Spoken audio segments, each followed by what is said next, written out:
Ya, sekarang kita masuk ke setimbangan. Kesetimbangan ada dua, kesetimbangan partikel dan kesetimbangan benda tegar. Yang pertama kita pelajari adalah kesetimbangan partikel. Nah, kesetimbangan partikel itu anggap sebuah titik ya. Pada gambar ini dia titiknya ada di sini.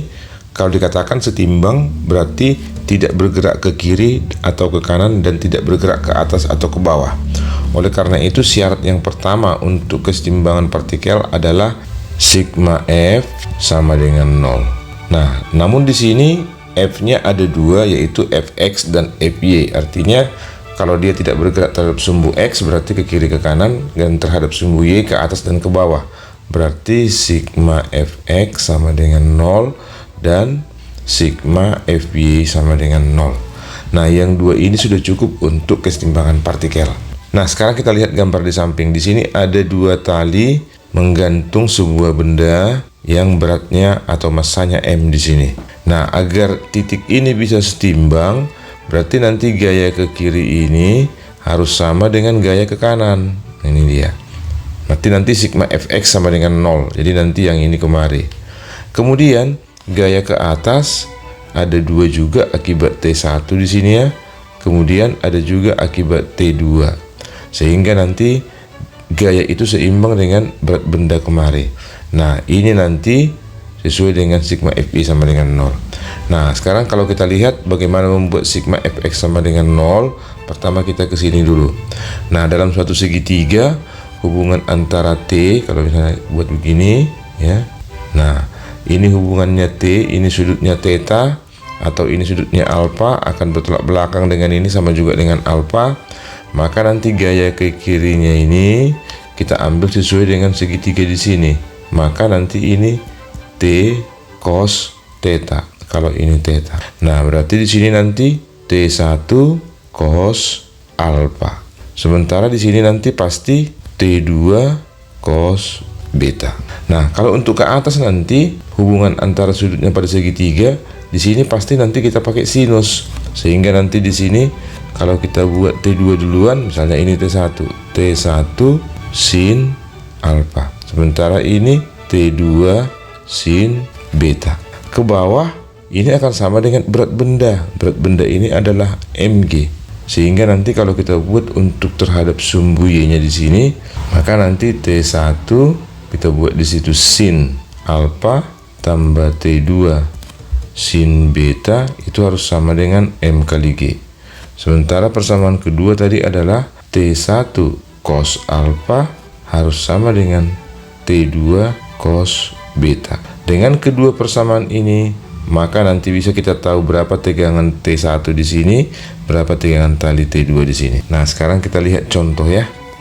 Contoh 1, pada gambar di samping, sistem dalam keadaan seimbang. Tegangan tali T1 dan T2 adalah berapa? Nah, ini kita gambarkan dulu. Kita buat kemari T1 cos T1 cos 53, karena ini juga 53 derajat. Nah, yang ke kanan nanti ini adalah T2 cos 37. Maka pertama kita buat dulu sigma Fx sama dengan 0 ya. Berarti nanti T1 cos 53 harus sama dengan T2 cos 37. Nah, cos 53 itu adalah 0,6, sementara cos 37 adalah 0,8. T 0,6 T1 akan sama dengan 0,8 T2. Nah, dengan demikian bisa kita buat nanti T1 ini sama dengan 4/3 T2. Inilah persamaan yang pertama. Sementara persamaan yang kedua itu kita buat ke bawah nanti sama dengan mg yang kemari. Sementara ke atas nanti ada dua, yaitu pertama T1 sin 53 dan yang kedua T2 sin 37. Nah, nanti yang dua ini pasti akan sama gaya ke atas dengan gaya ke bawah. Berarti nanti T1 sin 53 derajat ditambah T2 sin 37 derajat itu akan sama dengan mg. Nah, ini ada mg di sini ya. Maka nanti kita substitusikan sin 53 adalah 0,8 T1 tambah 0,6 T2 itu sama dengan 100. mg itu adalah berat bendanya. Atau kalau kita buat nanti di sini 8T1 tambah 6T2 itu akan sama dengan 1000.